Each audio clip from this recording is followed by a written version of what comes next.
डट करके मुकाबला करेगा, उसके सामने ढाल बनेगा तो बुद्ध और उसका दम होगा।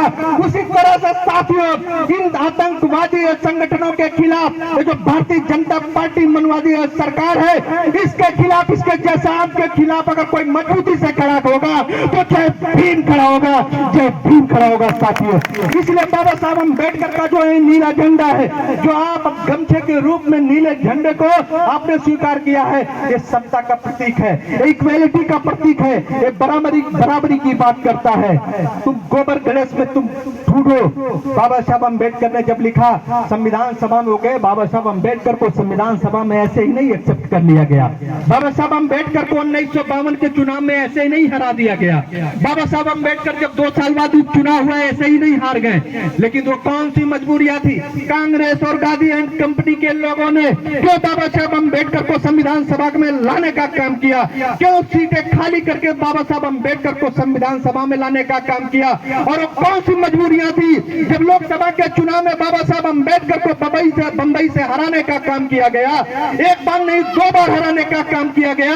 वो कौन से कारण थे जिसकी वजह से बाबा साहब अम्बेडकर को कानून मंत्री बनाया गया? साथियों, इन सब बातों को समझने की कोशिश करिएगा।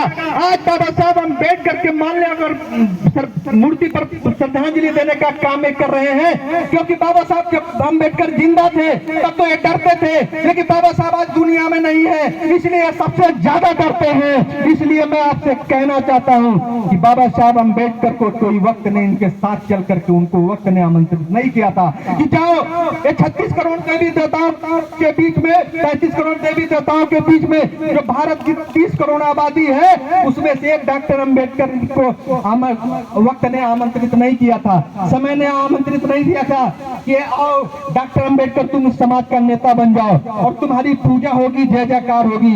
लेकिन बाबा साहब अम्बेडकर उस 35-30 करोड़ में से अपने आप को मर्द साबित करके, बाबा साहब अम्बेडकर ने अपने आप को मसीहा साबित करके, उन्होंने जो 17 में उनके साथ हुआ था, जो बाबा साहब के साथ बड़ौदा में हुआ था, जब वो लेफ्टिनेंट सचिव के पद पर थे, जब छत्रपति साहू जी महाराज सयाजी गया कांड के बदौलत उनको पढ़ने लिखने का मौका मिला, तो ऐसी स्थिति में उस ऋण को अदायगी करने के लिए जब वो बड़ौदा नरेश के यहाँ नौकरी करने आए, तो जब अपमान उनके साथ हुआ और डॉक्टर अम्बेडकर ने चुनौती भरे शब्दों में कहा, 23 मार्च 1931 को बाबा साहब अम्बेडकर ने चुनौती भरे शब्दों में उन्होंने कहा था कि चाहे कुछ भी हो जाए, लेकिन तो मैं मनुवाद के विस्तंत्र को तोड़ दूंगा और मैं एक ऐसी ताकत पैदा करूंगा, एक समय में मनुवाद खत्म हो जाएगा। और बाबा साहब अम्बेडकर ने कहा कि कंकड़ लाख बिछे लेकिन शिक्षा का साथ न छोड़ूंगा और पापी उन गद्दारों का मैं समय माथ में मोड़ूंगा। उन्होंने कलम की ताकत को पहचाना, संविधान का निर्माण किया और बाबा साहब ने मनुवादी ताकतों को हराने का काम किया। साथियों, बाबा साहब अम्बेडकर के जो मैसेज है, जो मकसद है, बाबा साहब अम्बेडकर को समझने की कोशिश करिए। साथियों, बाबा साहब ने कहा था इस 30 करोड़ लोगों के बीच में जो जुल्म जास्ती है, जो मनुवादी तंत्र के व्यवस्था से एक्सप्लॉइटेशन, शोषण झेलता है, इसको अगर मैंने खत्म नहीं कर दिया तो डॉक्टर अम्बेडकर कसम खाता अगर इसको नहीं खत्म कर दिया तो स्वयं को गोली मार करके हत्या कर लूंगा। बाबा साहब अम्बेडकर ने अपने परिवार को खोया, अपने बच्चों को खोया और इस तरह का शपथ लेकर के आज आपके बीच में क्या रखा है। आज अगर आपको कोई छू दे तो संविधान खड़ा होकर के आप SC/ST का मुकदमा आपके पक्ष में लिखा जाता है, वो ढाल भर करके संविधान रचा। साथियों, जान लेना, जहां लड़ाई और पढ़ाई की बात आएगी वहां पर केवल अम्बेडकर को सामने रखना। साथियों, साहू फूले अम्बेडकर एक ऐसी विचारधारा है जो भारत में 21वीं शताब्दी जो है, अब वो दिन दूर नहीं जब पंचशील लहराएगा, वो दिन दूर नहीं, अब तुम्हारे दिन लग गए। 20वीं शताब्दी तुम्हारे भगवाकरण का था, लेकिन मैं साथियों यहाँ से ऐलान करके जा रहा हूँ, जिस तरह से हमारे बहुजन समाज के लोगों के बीच में चेतना आई है, जिस तरह से बहुजन समाज के लोग जग रहे हैं, वो डेमोक्रेसी और लोकतंत्र और शिक्षा की ताकत को पहचान रहे हैं, आने वाले समय में जो मेरे छोटे छोटे नौनिहाल बच्चे हैं 21वीं शताब्दी जय भीम का संविधान देश बना करके छोड़ेंगे, इसमें कोई दो राय नहीं। साथी, और एक बात आपसे और कहना चाहूंगा कि बाबा साहब अम्बेडकर के शिक्षा को आप अपने बुनियादी तौर पर अपने बच्चों के अंदर मिशनरी उनको बनाइए। उनको बाबा साहब ने जैसे कहा था कि अकल राजनीति इस देश में सफल नहीं होगी। आज देख लीजिए साथियों, बाबा साहब की कही हुई बातें, बाबा साहब की लिखी हुई बातें, बाबा साहब के पढ़ने की, बाबा साहब को जिस चीज से रोका गया, पढ़ने से रोका गया, और बाबा साहब ने सबसे ज्यादा अच्छे तरीके से वही काम किया। बाबा साहब को लड़ने से रोका गया, बाबा साहब ने इतना संघर्ष किया उनके जितना किसी ने संघर्ष नहीं किया। बाबा साहब अम्बेडकर को शिक्षा से वंचित करने की कोशिश किया गया, बाबा साहब ने इतना शिक्षा ग्रहण किया कि आज दुनिया में उनके जैसा कोई सानी नहीं है। तो आप लोगों को ये इजाद करना है, अपने बच्चों के अंदर इस चीज का मतलब शिक्षा का जो है प्रचार प्रसार करके उनको तैयार करना है साथियों। इसलिए मैं आपसे कहता हूं कि मानव साहब कांसीराम, बाबा साहब अम्बेडकर अब पैदा नहीं होंगे। अब आपको ही अपने समाज में अपने बच्चों को शिक्षा संस्कार दे करके, अब उन्होंने जितनी लड़ाई लड़ने काम किया, जिस पगडंडी पे कारवां को छोड़ करके गए हैं, हमारी आपकी जिम्मेदारी बनती है साथियों। मानव साहब कांसीराम ने कहा था कि इस देश में तीन तरह के चमार होते हैं, एक जूता बनाता है, एक जूता खाता है, और एक जूता मारने वाला समाज है, जिसको मार्शल कौम कहा जाता है साथियों। इसलिए जूता मारने वाला समाज बनो किसी भी हालत में। और जो 6 तरह के चमचा को मानव साहब कांसीराम ने इंडिकेट करने का काम किया है, उस 6 तरह के चमचों के बीच से हट करके अपने बहुजन कारवां को आगे बढ़ाने का काम करना साथियों। आने वाले दिनों में आपकी सरकार बनेगी, इसमें कोई दो राय नहीं है। बाबा साहब अम्बेडकर एक विचार है, बाबा साहब अम्बेडकर एक तलवार है, बाबा साहब अम्बेडकर एक ढाल है। आज 14 अप्रैल उनके 134वीं स्वर्णिम जयंती के शुभ अवसर पर आप इस संदेश को लेकर के जाना। बाबा साहब आपको 3 चीजें दिए हैं। बाबा साहब अम्बेडकर ने आपको एक धम्म दिया है, इसलिए किसी देवी देवता के चक्कर में नहीं पड़ना है।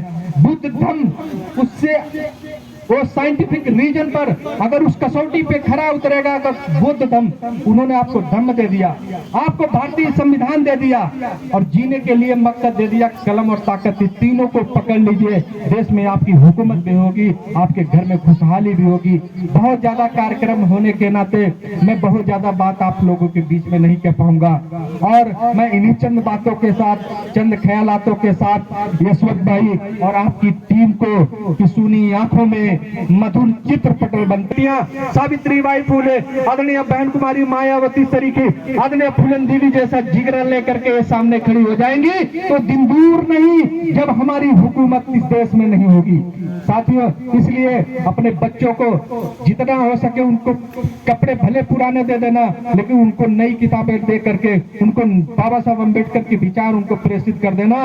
वो दिन दूर नहीं जब आपका बच्चा डीएमएसपी कलेक्टर बन करके, बाबा साहब ने लाडली नोथिंग से कहा था कि अब मैं क्लर्क नहीं चाहता, मुझे कलेक्टरों की जरूरत है, अब मुझे स्टोनो बाबू की जरूरत नहीं, कलेक्टर बनाने की जरूरत है। इसीलिए साथियों आप एक चीज ध्यान रख लेना, आज ये संविधान खतरे में है। सब लोग कहते हैं संविधान को आंख उठाओगे तो हम आंख छोड़ देंगे, लेकिन साथियों संविधान को बहुत तरीके से खत्म करने की कोशिश कर रहे हैं। इसीलिए मैं क्षेत्र में जा रहा हूं, इस महत्वपूर्ण बात को जरूर कह रहा हूं। उन्होंने क्लोजर मर्जर के माध्यम से आपकी शिक्षा को ध्वस्त करने का काम कर रहा है। ईवीएम का बटन दबाओ, हाथी को चला जाता है कमल के फूल पर। और निर्वाचन आयोग को जब अभी आप चुनाव हुआ मिल्कीपुर में, जब उपचुनाव में एक मिश्रा था, उसने बोला कि मैंने 8 वोट दिया, और उसका वीडियो क्लिप जारी करके निर्वाचन आयोग को दिया। निर्वाचन आयोग को जू नहीं रहेंगी। आप कहते हैं संविधान बचा है, संविधान इंप्लीमेंट नहीं है साथियों। अगर इंप्लीमेंट कराना चाहते हो तो आपको ताकत बनानी होगी, और ताकत के लिए मानव साहब कांसीराम ने कहा था, बाबा साहब ने कहा था, मैंने राजमाता का ऑपरेशन कर दिया है, अब कोई बेटा जो है उत्तराधिकारी कोई राजमाता के गर्भ से नहीं पैदा होगा, कोख से पैदा नहीं होगा,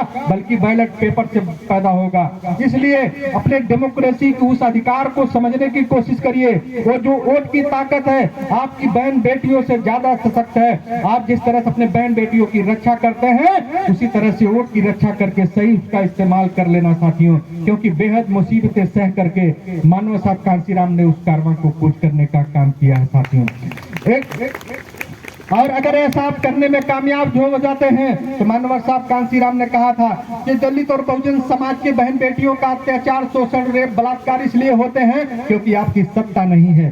इसलिए बाबा साहब अम्बेडकर ने कहा है कि जिसकी धम्म सत्ता होती है उसकी राज सत्ता होती है। आप बौद्ध धम्म को स्थापित करिए, बौद्ध धम्म के नैतिक आचरण को अपने बच्चों में पैदा करिए।